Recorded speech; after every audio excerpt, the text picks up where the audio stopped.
10h30, Intégral Placement. 100% placement, 100% BFM Business. Avec les équipes de Morningstar et Mara Dobresco qui est en ligne avec nous. Bonjour Mara. Bonjour Cédric. Alors, aujourd'hui, tiens, on n'évoque pas un fonds plus qu'un autre, mais plutôt une maison et plus singulièrement la réorganisation survenue chez PIMCO. Qu'est-ce qui s'est passé exactement ? Bien, souvenez-vous, l'événement déclencheur, c'était en janvier 2014, l'annonce du départ de Mohamed El-Erian, qui était donc le CEO et le co-CIO de PIMCO, et qui était perçu vraiment comme le successeur de Bill Gross à la tête de cette société. Par la suite, il y a eu aussi plusieurs autres membres seniors du groupe qui ont annoncé leur départ. Alors PIMCO a réagi en recrutant de nouveaux profils expérimentés, par exemple l'arrivée de Virginie Maisonneuve qui était auparavant responsable de la gestion action chez Schroders. Il y a également eu des promotions en interne chez PIMCO et donc tout ça a donné une structure hiérarchique aujourd'hui moins concentrée que par le passé puisqu'il y a désormais 6 co-CIO contre 2 auparavant, donc Bill Gross et Mohamed El-Erian. Bon, alors quand on est spécialiste comme ça de l'analyse des fonds et de la vie des maisons, qu'est-ce qu'on en pense chez Morningstar ? Mais écoutez, notre avis sur la société PIMCO a évolué, il est passé de positif à neutre. Plusieurs raisons à cela.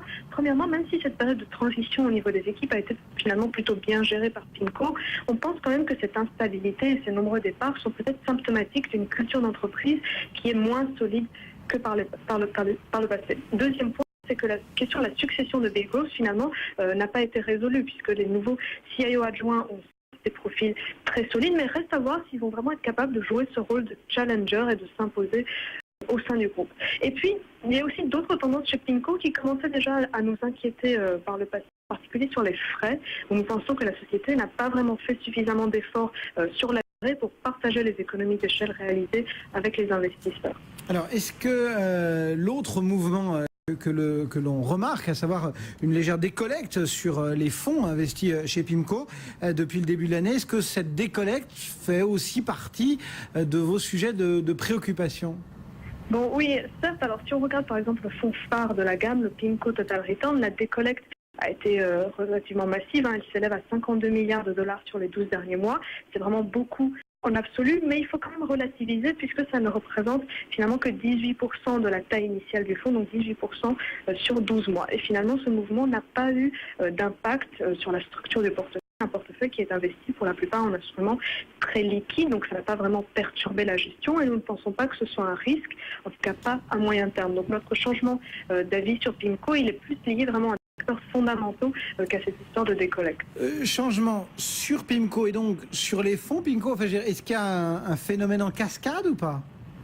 Comme vous le savez, l'évaluation des sociétés de gestion, c'est le pilier de notre analyse sur les fonds, mais ce n'est pas le seul. Alors, ce qu'on a fait chez Morningstar, c'est que suite à ces changements, nous avons revu un à un tous les fonds PIMCO qui bénéficiaient d'une note des analystes Morningstar. Il y a eu quelques downgrades, c'est notamment le cas de la stratégie PIMCO Equities Pathfinder, tant sur sa version internationale que sur sa version européenne. Et là, compte tenu du départ du co-gérant Charles Larr, nous sommes moins convaincus qu'auparavant du potentiel de surperformance. Et la note de ces fonds a baissé d'un cran à neutre contre bronze auparavant. Mais ce qu'il faut noter, c'est qu'en fait, finalement, dans la très grande majorité des cas, à savoir plus d'une cinquantaine de fonds, finalement, la note n'a pas changé. Pour les fonds qui avaient une note positive, elle est restée positive. Ce sont des fonds pour lesquels les équipes n'ont été que peu ou pas impactés par les changements et des fonds qui continuent à bénéficier d'atouts extrêmement solides comme des approches éprouvées. Et donc c'est le cas du fonds phare, le PIMCO Total Return, qui reste noté Gold. On peut aussi citer un exemple d'un fonds européen, un fonds d'obligations diversifié en euros, le PIMCO GIS Eurobond, géré par Andrew Bowles, et où nous avons réaffirmé la note Silver pour ce fonds. Merci beaucoup pour ce focus sur la société PIMCO. C'était Mara Dobrescu chez Morningstar. Le CAC, moins